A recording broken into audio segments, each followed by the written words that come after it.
So the return of the bloodline. जी हाँ दोस्तों, the bloodline is back and bigger than ever. Welcome to the cult of wrestling.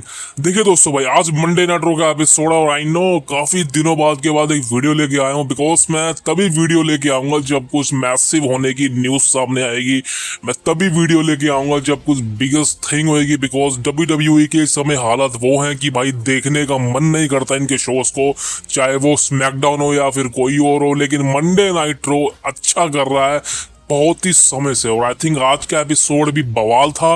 Roman Reigns appear होता है और भाई kick off में ही Roman का आना, बैक स्टेज सेगमेंट मेरे को सबसे बवाल लगी भाई। अब जो मंडे नाइट रॉ पे खासकर, जैसे कि आपने देखा था पिछले कुछ समय में CM पंक की बैक स्टेज सेगमेंट हुई थी, वो एंट्रेंस ही सो, और खासकर रोमन रेंस की भी वो भाई बवाल होती थी। और अब रोमन रेंस की जिस तरह से बैक स्टेज सेगमेंट होती है और स्टार्टिंग में ही रोमन रेंस आ जाता है रीयूनाइट विद ऊसोस, एंड हमको पता था यहाँ पे कुछ मैसिव होगा। और दोस्तों जेकब फाटू को रोमन रेंस ने ऑफिशियली एक्नॉलेज कर लिया है, एक्नॉलेज ही कर लिया है बिकॉज फैमिली का मेंबर बना लिया है। Jacob फाटू is officially in the blood line now. ये खुशी की खबर है, रोमन को पसंद आया, जिमी ऊसो को भी पसंद आया, लेकिन जे ऊसो को थोड़ा भाई अभी भी जेकब फाटू खटक रहा है। मुझे समझ नहीं आती भाई इस बंदे की प्रॉब्लम क्या है।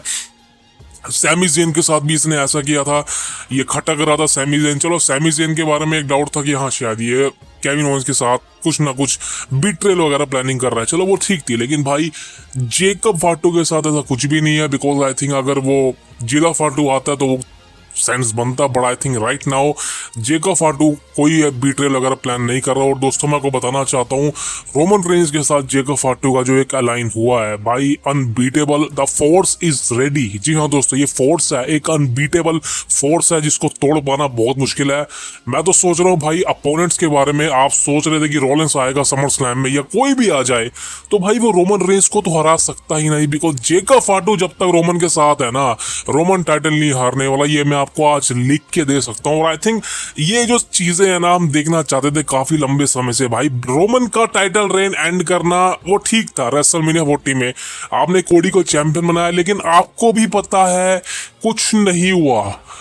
कोडी रोड्स को सपोर्ट सबने किया, लेकिन कोडी रोड्स भाई उस तरीके का डिलीवर नहीं कर पा रहा पिछले 2 सालों के अंदर। भाई वो मतलब एक तरह से अच्छा आदमी बना हुआ है, मार खाता है, टाइटल डिफेंड करता है, भाई नहीं मजा आता यार, कुछ ना कुछ अलग होना चाहिए भाई। तो कोडी रोड्स का एक तरह से चलो वीडियो में कोडी रोड्स की बात मैं करूंगा नहीं ज्यादा, बिकॉज इस वीडियो कोडी के बारे में नहीं, रोमन के बारे में है। बट वो जो चीजें हम सोच रहे थे कोडी के बारे में वो हो नहीं रही है। 3 टाइटल रेन तीनों बेकार लगी मेरे को।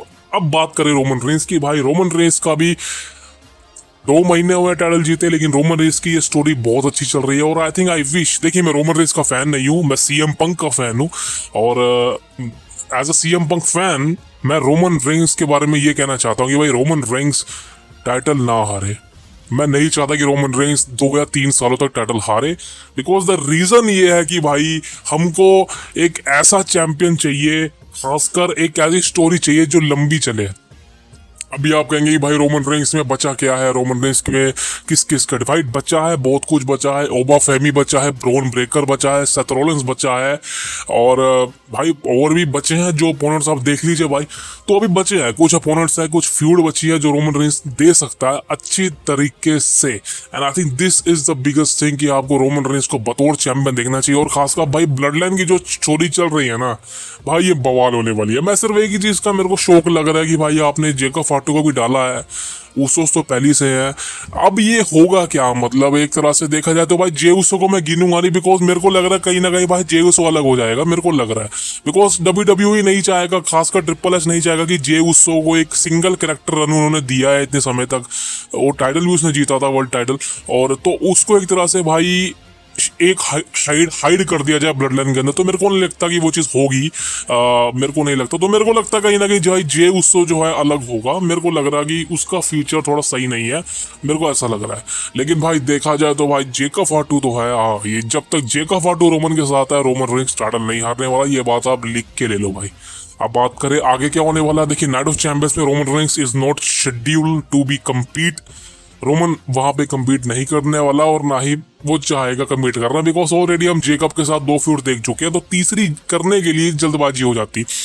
अब दोस्तों किंग ऑफ द रिंग देखा जाए तो भाई वही मेन कंटेंडर है। अब किंग ऑफ द रिंग की बात करें तो भाई देखिए ओबा फेमी क्लियर है भाई, वो पहुंच चुका है इस फाइनल के अंदर।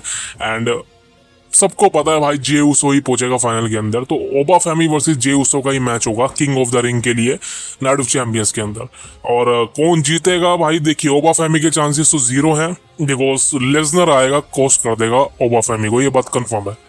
और आना भी चाहिए भाई, अगर नहीं आता तो भाई ओबा फेमी जीत जाएगा, क्लियर है। वो रोमर उसको फेस करेगा और ओबा फेमी हारेगा तो वो मेरे को लगता नहीं कंपनी चाहेगी। और लेजनर का क्या होगा, सबसे मेन पॉइंट तो भाई यही है, क्योंकि देखिए अगर आज ओबा फेमी लेजनर का नाम ना लेता तो लग सकता था कि भाई हाँ भाई हो सकता है कि शायद ओबा फेमी लेजनर का ये मैच ना हो, लेकिन ओबा फेमी ने क्लियर ब्रॉक को मेंशन कर दिया, बोल दिया कावड़ है, बहुत कुछ बोल दिया भाई। तो सवाल सीधा है, सिंपल है, सबको पता है, स्पॉइलर है, नाइट ऑफ चैंपियंस में मैच होगा, ब्रॉक लेजनर ओबा फेमी को कोस्ट कर देगा, जे उसो पिन कर देगा, जे उसो बन जाएगा King of the Ring. And then फिर वो समर स्लैम में जाएगा, कंफर्म है भाई। अब समर स्लैम के अंदर होगा क्या, देखिए भाई अगर तो भाई ओटन वर्सेस कोडी के प्लान नहीं है, जो कि मेरे को भी फिलहाल देख के लगता है शायद नहीं हो, बिकॉज अगर होते तो शायद ओटन अभी तक आ जाता वापसी, या फिर नाइट ऑफ चैंपियंस के बाद या जो भी हो। तो अगर प्लान्स नहीं है तो समझ लो भाई किंग ऑफ द रिंग का फाइनल यानी कि जे उसो वर्सेस कोडी रोड्स का ही मैच होगा समर स्लैम के अंदर, और शायद टाइटल चेंज हो जाए, मेरे को ऐसा लगता है, लेकिन फिलहाल उसके चांसेस बहुत कम है। लेकिन चलो मैच हो सकता है कि जे उसो वर्सेस कोडी रोड्स ये आपको देखने को मिल जाए। नहीं तो दोस्तों जैसे मैंने कहा था कि जे उसो शायद ब्लड लाइन में ना टिके बिकॉज ऑफ जेकब फाटू, और हो सकता है ये वही चीज हो जाए जो हमको सोचने पर मजबूर कर सकती है कि जेकब फाटू की वजह से जे उसो रोमन रेंस को पिक कर ले भाई अपोनेंट के रूप में। तो भाई देखिए अभी कुछ भी हो सकता है, अभी जल्दबाजी मत करो, बिकॉज ये WWE है, इनके दिमाग में आज कोई नया प्लान आ जाए ये उसको टॉलरेट कर देते हैं, हाँ भाई इसको कर दो खत्म करो। सो मेन पॉइंट वही है कि भाई अभी कुछ नहीं कह सकते, लेकिन भाई मैं तो चाहूंगा कि जे उसो जो है वो कोडी को ही पिक करे, मेरे को ऐसा लग रहा है, बिकॉज ओटन के चांसेस तो फिलहाल मेरे को नहीं लग रहा है। इन्होंने ओटन को वॉश आउट कर दिया यार, रेंडी ओटन को इन्होंने खत्म कर दिया, मैं क्लियर बोल देता हूँ, डेट सेट, कोई चेंजेस ही नहीं है। मैं हार्श जा सकता हूँ, मैं रोस्ट भी कर सकता हूँ, मैं गाली गलोच भी कर सकता हूँ, यहाँ पे बहुत कुछ बोल सकता हूँ मैं यहाँ पे कंपनी के बारे में, because I know the secrets of the company, ये क्या सोच रहे हैं क्या बना रहे हैं, आई नो दैट मैन। और यहाँ पे मैं कंपैरिजन भी कर सकता हूँ ऑल एलीट रेसलिंग के साथ, तो भाई डुबा दूंगा मैं इस कंपनी को WWE को अगर ये बात आती है। लेकिन भाई मैं वो चीज़ पे जाना नहीं चाहता, बिकॉज जैसा मैंने कहा कि ब्लड लाइन की स्टोरी अच्छी चल रही है, सो वहाँ पे फोकस होना चाहिए। नेक्स्ट वीडियो बनाऊंगा and I think that is the biggest thing, because next video एक अच्छी टॉपिक पर लाऊंगा। एंड तब तक के लिए see you next, thank you very much, subscribe it now man.